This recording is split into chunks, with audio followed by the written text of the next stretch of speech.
بسم الله الرحمن الرحيم. والسماء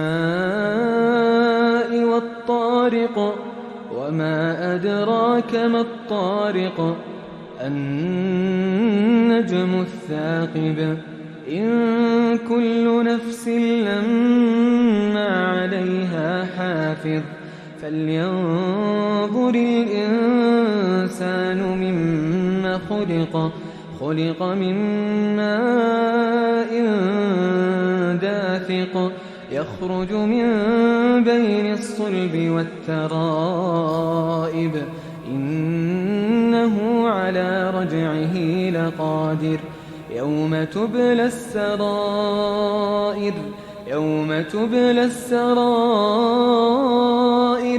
فما له من قوة ولا ناصر والسماء ذات الرجع والأرض ذات الصدع إنه لقول فصل وما هو بالهزل إنهم يكيدون كيدا وأكيد كيدا فمهل الكافرين أمهلهم رويدا.